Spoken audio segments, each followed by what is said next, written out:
Well, it's that time of the year again where we have a new drone, we have a new remote, and we have disconnection issues. And all fingers point towards the drone. It's not the drone, and it's not the remote.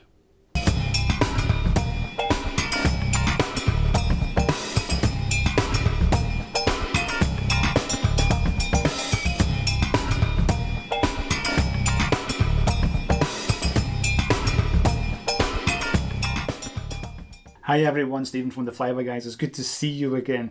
Make sure you hit like and subscribe to this channel because we need this video to go further. There are many videos out there talking about radio disconnection, and we are going to get into the facts because not many people really understand what is going on when it comes to radio frequency and having disconnection issues. So we're going to talk about that today. And this is coming from really good experience that the Flyby Guys have had on our operations.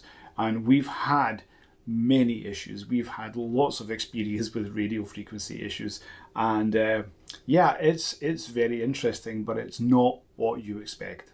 So first up, let's have a look at trees. Trees. Yeah, they are a huge barrier when it comes to radio frequency.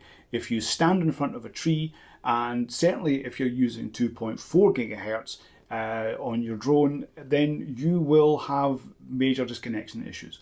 What people don't realize is that a tree is mainly made up of water, and water itself is a reflector, especially from 2.4 gigahertz. So actually going on to 5.8 is a much better idea if you want to have a much solid connection when flying if you're in front of trees. So trees, very bad.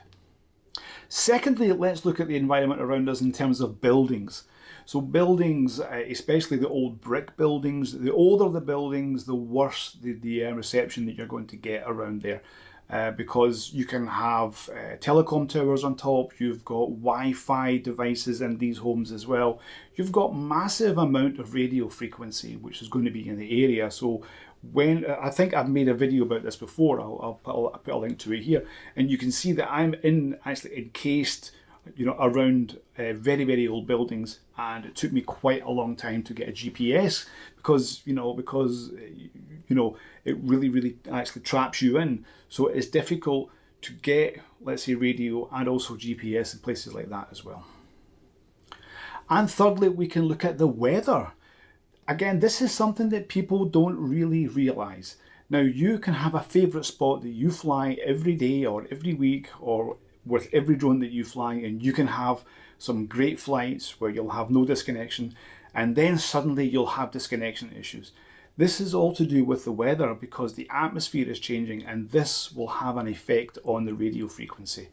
Whether it's rain, wind, or moisture in the air, or certain temperatures if there's certain movements coming in, that will all affect radio frequency, and that will have a big effect on your disconnection. Another big alert for you when it comes to radio frequency is if you're flying over industries or, let's say, places that have lots of heavy devices. So for example, if you fly over a port, if you want to catch some ships, that's actually the worst place you can fly because ships are using a lot of radar, and radar again is using 2.4 gigahertz. So you can experience a lot of interference from the ships. Some of them are actually jamming on purpose, but that's another story. And some are also using GPS jamming as well. So be really careful when you're flying over ships or flying near ships, because this is actually very dangerous. And in fact, there's one cruise ship company that has actually banned the use of drones on their ship, so you can't take a drone onto the ship because there has been lots of accidents. I wonder why that is. Because I think they have been jamming, and some ships tend to use some jamming in order to hide their own maneuvers. So that's something again you should be aware of. And in fact, we actually experienced one major jamming or let's say interference from a ship when we were doing operations in Taiwan a few months ago, where my team noticed that we had some interference, And at the same time, I could see from a different location, I could see a ship just passing right behind the airfield, and that was giving some radio interference. And then when the ship passed, funnily enough, everything was okay. So again, there are many issues that you may not think will actually give you radio interference, and those things will give you interference. So as first, you always blame this or you blame this, but you never ever blame the surroundings around you. So have a look at where you're flying. Have a look at any industries, any companies, the type of housing. Look at the weather. Look at everything before you start blaming the drone, because there's a very good chance that it's not that, and it's this around you. So I hope this has been very helpful to you.